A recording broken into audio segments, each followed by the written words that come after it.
السلام عليكم ورحمة الله وبركاته. ازيكم يا حبايبي، عاملين ايه؟ يا رب تكونوا بخير. النهارده ان شاء الله هنعمل معاكم الطحينة في البيت، لان طبعا الاسعار بقت غالية نار، ويعني مش عارفة الطحينة غليت قوي قوي قال عشان السمسم مستورد. طب انا هعملها بقى في البيت بطريقة سهلة واحسن كمان من السرجة. ولما تعوزي تعملي على قد، انا جايبة هنا حوالي ربع كيلو سمسم، مش هعمله كله، انا هعمل بس منه كوباية.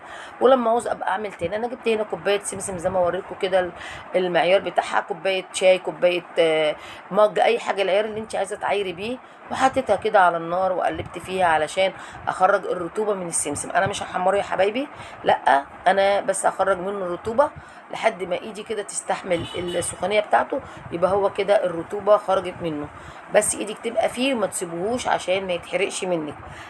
لو انت عايزاه غامقه بقى، تبداي ايه، تحمصيه لما يبقى غامق. لا، انا عايزه الطحينه بتاعتي بيضه النهارده كده وحلوه، فانا مش حمصه اهو لحد كده كويس. لا، وبعدين يا حبايب قلبي اخده كده وهو سخن، ما استناش عليه لما يبرد عشان يحتفظ بالزيوت الموجوده فيه.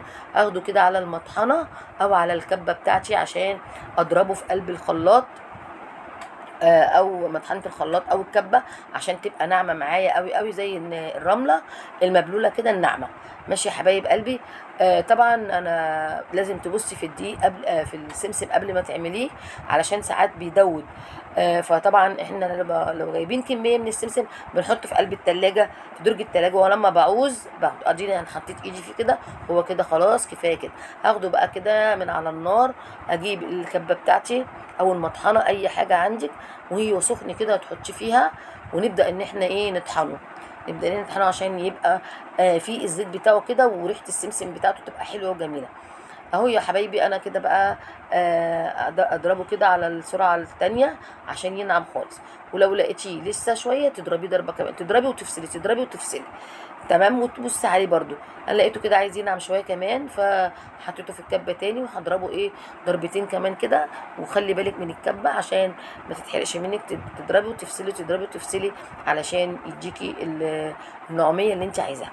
بس كده انا ضربته كده ولقيته اهو ناعم بقى خالص، هو ده اللي انا عايزاه. هاخده بقى كده يا حبايب قلبي.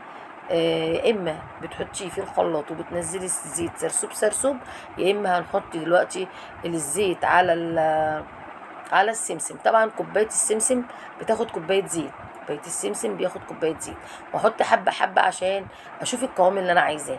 لو لقيت عايزه زيت تاني عادي احط، يعني ده برضو حسب نوع السمسم. لقيتها مش عايزه خلاص، فانا هحط هنا حبه حبه واضرب، حبه حبه واضرب لحد ما الاقي القوام اللي انا عايزاه. خلاص يا حبايب قلبي، ممكن تعمليها في الخلاط بكل سهوله. بصوا انا ببص كده اهو، لقيتها برضو ايه، عايزه تتضرب تاني وعايزه شويه زيت كمان. طب افرضي ان هي طلعت منك خفيفه، تعملي ايه، هتحطي شويه دقيق. تمام يا حبايبي. يبقى اللهم صل على النبي، الطحينه عباره عن دقيق وسمسم وزيت. فانا لقيتها طبعا بقت خفيفه، قلت حطيت عليها ايه، شويه دقيق. تبداي بقى تحطي الدقيق ايه، حبه حبه، يعني مش كتير، عشان برضو ايه ما تتقلش منك قوي. تحطي شويه دقيق وتضربي لحد ما الدقيق يختفي خالص، وكده تبقى الطحينه بتاعتي قوامها حلو ومظبوطه خالص اهي زي ما احنا شايفين. وانا بعمل زي ما انا بقول لكم بالطلب، يعني بقبل كوبايه كوبايه. اجيب بقى البطرمان عندي الازاز كده، غسله طبعا ومعقماه، واحط ايه، سلطه الطحينه، احط الطحينه في قلبيه، وابدا اعمل منها بقى سلطه الطحينه. احتاجها في اي وصفه يبقى عندي، ولا ان انا اجيبها ب90 جنيه تقريبا ولا ب100، وي مش عارفه، دي بقت غاليه قوي بصراحه. فانا بصوا القوام بتاعها جميل ازاي. طب لو انت شلتيها وتقلت منك والزيت عام على الوش، تعملي ايه، تجيبي الهاند بلندر او معلقه وتضربيها. انا بقى هعمل قدامكم منها دلوقتي، بصوا القوام جمالها ولونها وريحتها بقى ما اقولكوش. هعمل منها دلوقتي سلطه الطحينه عشان نتغدى منها، جنب مشويات بقى، جنب سمك، جنب اللي تحبي تعملي جنبي. حطيت هنا فصين توم مدقوقين على شويه الطحينه، الكميه اللي انت طبعا عايزاها وعلى قد ما انت محتاجه.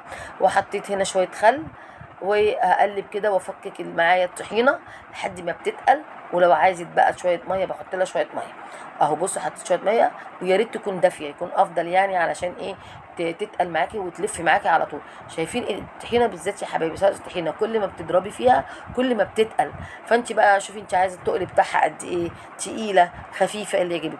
هنحط طبعا شويه ملح، شويه كمون، مع الثوم، مع معلقه الخل، واحلى سلطه الطحينه بقى. احلى سلطه الطحينه تاكليها صبحه كده وجميله.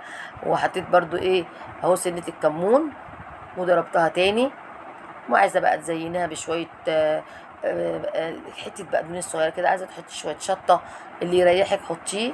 وفيديو سهل وجميل، ويا رب تكونوا استفدتوا منه. لو وصلتي هنا للفيديو متنسيش تعملي لايك وتعليق حلو، وتشيري الفيديو عشان يوصل لكل الاحبه ويستفيدوا منه. انا بحط هنا شويه شطه كده، كنت عايزه اعمل عينين وبق بس طلعوا بقى ايه يعني على قدي، ادي العينين وادي البق بس ما طلعوش مظبوطين. بس يلا زي بعضها ماشي. يا رب بقى يكون الفيديو عجبكم، متنسوش في اللايك والشير مع منوعات ومشروعات مس امين.